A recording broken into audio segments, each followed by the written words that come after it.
Breaking news spécial. Breaking news spécial, breaking news à l'élo. Tous allez bon, on a dernier breaking news à moi en mars. Nabi vous a ébélé, ils allaient breaking news, ils allaient payer chaque samedi, ils ont retour de la semaine, c'est-à-dire qu'est-ce qui s'est passé dans la politique à Congo, Basangoni ni éleki na Congo, n'engeni tokoy ko deal na mamuso na Congo. Voilà, ils allaient bon Mubundeli Mboka, Proverbe 30-30, le pasteur de la diaspora, les messagers de la bonne nouvelle, Didier Formé à l'Atakala. Hier, c'était hier, c'est-à-dire lobby, le 30 mars, il faisait 2h24 du matin, à l'heure de Kinshasa, quand Félix Antoine Tshisekedi a été élu président de l'UDPS en succédant à son père Etienne Tshisekedi décédé. Alors, nous nous posons cette question. La nomination de Félix Tshisekedi comme président de l'UDPS changera quoi et apportera quoi comme bonne nouvelle au Congo? Quand nous avons des preuves, nous savons tous que Félix Tshisekedi, c'est un corrompu. Félix Tshisekedi et l'UDPS n'est autre qu'un groupe de corrompus et un parti d'accompagnement de l'occupation au Congo. Qu'il s'agisse de l'UDPS, MLC, Palou, Apareco, INC, tous ces partis-là sont des partis, des G7 sont des partis de l'accompagnement de l'occupation au Congo. Et tous ce sont des corrompus, des groupes tribaux, inciviques et des gens qui sont achetés par la Kabylie. Donc, Félix Tshisekedi a commis successeur, il y a papa Naël Kola, président de l'UDPS, mais biso ba Congolais, biso ba Namboka, arrivé Naël Kola président et quoi porter Nîmes. Est-ce que a Bengana Kabila? Parce que Bangonio surtout va s'aligner, va qu'il y ait une élection Oyo, occupation est organisée, au lieu de Bengana système Mobimba. Donc, en tout cas, nous avons rappelé prophète, nous avons dit Nazambe, nous avons bien, Félix Tshisekedi, ce qui se repentir, à Koufa, à Koubomae, n'est pas qui perd naï. Parce que, à l'année de collaboration, il y a qui corrompu, il y a qui tribalisme, donc, Mawamingi. Palou peut perdre une alliance et coincé dans la marmite.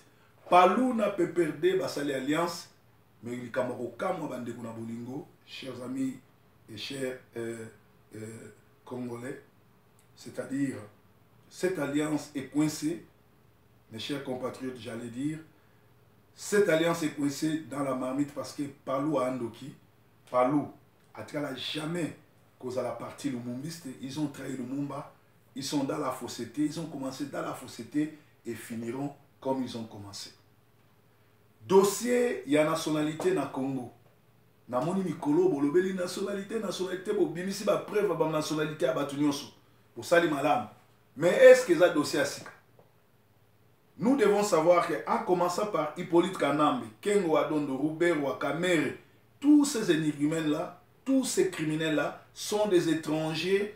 Donc le Congo est sous occupation. Nous avons des étrangers qui nous dirigent comme président du Sénat, comme chef de l'armée, comme ministre, comme député. Donc, nous devons arrêter toutes ces histoires-là. C'est-à-dire, le procureur général de la République, je lui donne l'ordre de commencer par arrêter Hippolyte Kanambe, Kengo Adondo, Ruberwa, parce qu'ils ne sont pas des Congolais. Comment ils peuvent occuper de hautes fonctions dans notre pays? C'est-à-dire, le procureur général de la République a droit maintenant d'interroger Kabila et les autres là. Comment ils sont devenus Congolais et comment ils trahissent le Congo en envahissant le Congo par les armées étrangères. C'est simple. Donc, il faut chasser le système tout dans criminel. Kamita tout, Asila Sony parce que c'est un bâtard, tandis que Batou tout, maintenant on a la preuve que Moïse Katumbi c'est un criminel italien. Et na kamwe bino ba presse, bozo bakazalaki italien qui na 2017. Bien aimé. Bandeko, ma chers compatriotes. Boza na poto, Kofana na poto 1 mois, 2 mois, une année, 10 ans, 5 ans, c'est toute une école. Est-ce que, aussi au moment où Moutazaki a nationalité en 2017, après, juge mon côté à botolier nationalité, nationalité c'est il faut pas comprendre que le passeport n'a expiré qui en 2017. C'est-à-dire que le passeport n'a italien expiré qui, bah ça là qui est passeport mususu, il y a ba italien, oh il bandé en 2017 pour passeport européen ça a 10 ans, oui bien tout ça n'a pas passeport en banda.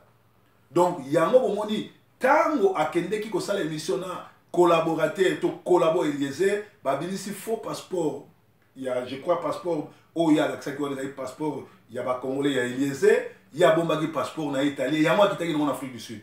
Donc, il était italien en 2017. Non, il est italien, il ne peut pas être congolais. Mais Tala Batar Oyo, il y a Olivier Kamitato, ils ont continué à soutenir un italien Oyo, Azali Bongo, criminel, peut a détruit le tissu économique à Mboka.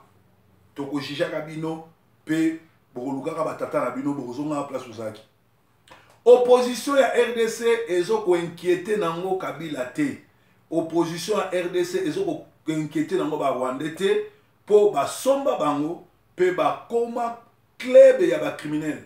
Donc opposition ya RDC ezo nango opposition te mais ça club des amis, tous sont des criminels. O bazolia o ba futa bango oyo bazali ko se préparer pour na ko soutenir pe ko accompagner opposition. Mubaki alobango ko bandane Tchenti Sekedi oyo biso tokanisa ki azaki grand combattant, azaki bongo grand opposant, amema bango 2 ans na Kigali basigna ba contrat pour ba trahir mboka.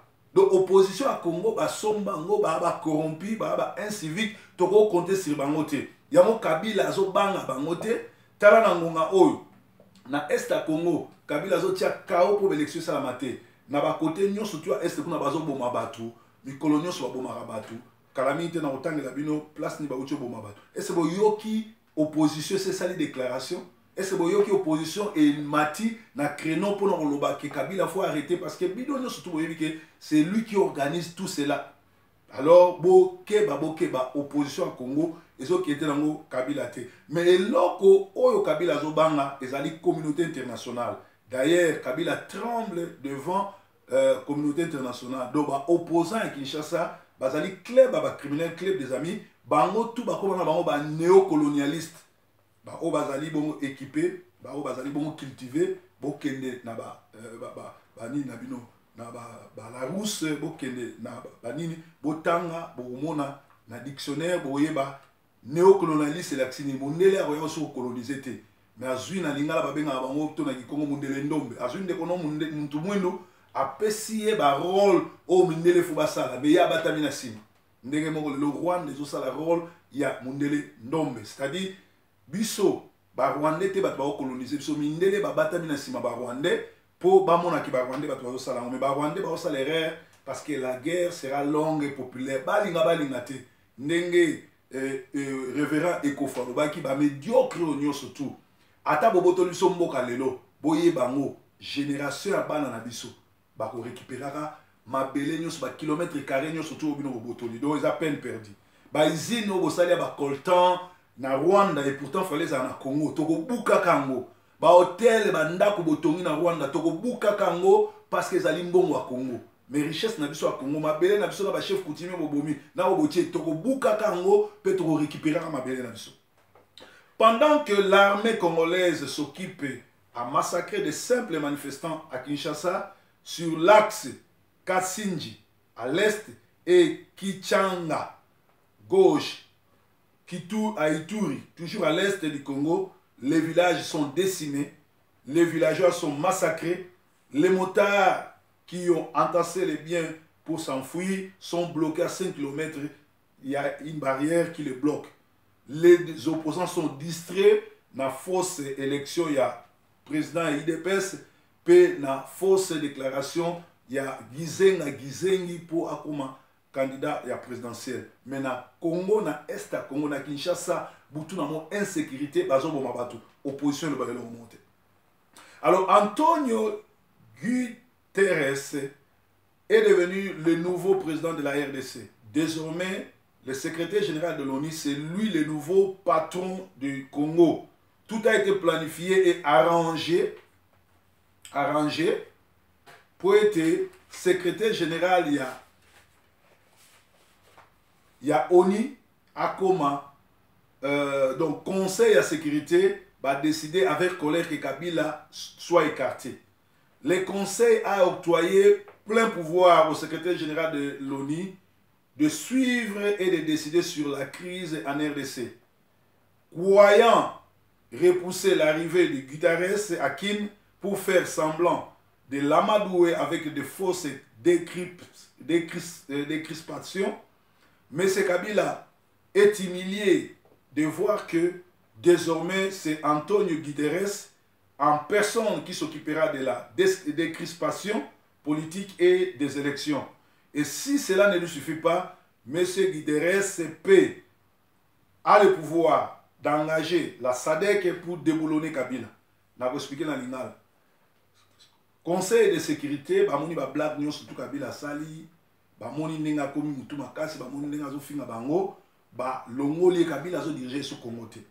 Mais là zo kamu sabi so pourquoi ba crime nyonso Kabila sali, ba tikala ko kangete ba inquiété et pourtant Kadhafi ba bomaye, Kadhafi a sali ba crime au Kabila sali, Kabila sali crime contre l'humanité, Kabila zo boma zo décimer ba mboka tout et tout, oni bazo ko punir kakaye me bazo longolete tala sikoyo na place ba kangaye ba traduire rien na justice ou ba meme na CPI ba botoli fonction nyonso batiki Antonio Guterres o azali bongo secrétaire général ONU azwa pouvoir ya ko landa ndenge ni ba obimisa ba prisonnier politique na ba prison ndenge ni ba organiser l'élection mais batiki Kabila ka wana alors tozo bate likamoni no yo mindele bazo sala ya mwana bande konanga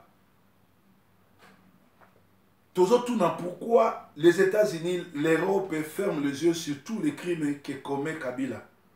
Kadhafi a salamote. Alors combattant Pak Oyo Kolo Yesu a même la biso de c'est quoi pour na combat abimisa la biso ba David o ba oboma Goliath abimisa la biso ba Moïse o ba obimisa bana Israël na Égypte ba Moïse oyo ya aventurier akatumete mais vrai Moïse o azana mission biblique. Alors bien mo bomoni makamni zo le na mboka ba guerre na mboka bazoboma na mboka distraction occupation et lati bilamba occupation et vandi mais ba parti politique ole ba sala rôle nango ya kubundela mboka ba komana nango ba accompagnateur. Dieu merci bana mboka to fungwa mimisu. Merci na ba journaliste nyonso ba compatriotes. Merci pour le lobo que Eliezer Aza aventurier. Boyebi que Fabien Oya Tchangu TV, c'est un aventurier incorrompu. Et zo kamusanga bino nyonso bat bolandarae. Et ça ndenge mo na Tchatumba. Le 15, le 16 nous en à Paris. Bino nyonso bolandara Tchatumba. Boza envoûté boluka bongo délivrance. Tchatumba asala ba aventure. Tchatumba landa vie ya Deniles. Ce n'est pas lui qui va venir dénoncer aujourd'hui. Mais lorsque ça les a démons ou alia qui nous alia banabo moana, il faut aller dans la délivrance. Alors Tchatumba nazo senga yo salanga plaisir, rendre une tâche facile. Nazo comme à Paris le 15 avril, na rolonga le 16 pour na de Bruxelles après na ke Hollande par Richard Massanga après na zongi boye. Ça la tout facilité nazo na numéro na Paris benga pour na délivrer yo. Parce que ce n'est pas toi qui dois monter au créneau pour makamuto ozo déjà solo, ozo dénoncer. Mais yomoko est-ce que so yamboli, yomoko se repentir, yomoko ba délivrer au place ni. Alors bino bato bolanda Tchatumba azo na bino na bateau pe ozala détruit parce que azali un faux serviteur oyo Matthieu 24 zoba il s'élèvera de faux Christ. Christ en pluriel et l'axi ba Christ alukuta. Na sengi na ba congolais pak oyo et c'est que ça bonzambe. Et c'est que ça État congolais, et c'est que ça combat. Parce que, nous sommes combattants, na place tout bande osala ba vidéo ya ko fingana, il a fallu tout bande sensibilisation, tout dans le langage moko, ya ko sur l'occupation, on ne va pas aux élections organisées par les occupants, il faut commencer d'abord, il y a ko chasser occupants, puis après que dans l'élection. Félicitations à bino nyonso, ndenge to éliminer Moïse Katumbi l'italien, bino mo moni soki to sangana gita nga sakana biso. Si on s'occupe na ba oyo nyonso bazana Kinshasa bazali ko accompagner occupation mais bazo bima lokola bazali bongo ba combattant. Et là comme ça munen IDPS a trahi depuis le début. Ti le lozo ko azo continuer à trahir mais bino nyonso bokomi ko supporter bango likolo za tribaliste. Nicolas Kitriba, ngana mutabandulu, Palou et Sali Bavanté, je condamne n'a pas supporté Palou. Mais comment yo soza muluba, ozo condamné Balouba te, soza mouchoyeli, comment condamné Bachoyeli te, soza li bongo, moutaba, comment ozo condamné te, c'est-à-dire oza incivique, faut luka délivrance. Alors, bon, moni teni na beti awa, ezali teni à jaune, eza roïna na Manchester, lelo na pokwa lelo, eza événement kaka moko, 55 ans, il y a birthday, il y a Maître Chora. Maître Chora a invité, bah, Congolais nyonso, invitation en goyo, Maître Chora yeo, invitation en goyo, donc na pokwa lelo biso nyonso tout, oyo azo invitation te kokota te, code, balobi fo lata orange. Bomoni na beta orange te, mais surtout beti, tozali toujours dans le système à Maître Chora. Donc, Maître Chora a invité Bissonio surtout, Code Ali, là, tu as un melikolo ou na se orange. Alors, Bisso étant que va passer à la diaspora Tozalana, bien que la collection va yama moto, Weston na ma collègue Ozala, mais Tozalana pour nous bon de la paix ou tia trouble été ou tia kimia. Oyo tout akoya na désordre, oyo tout akoya na bitumba, ngamo na Ozalana porte pour na délivrer na ba démon.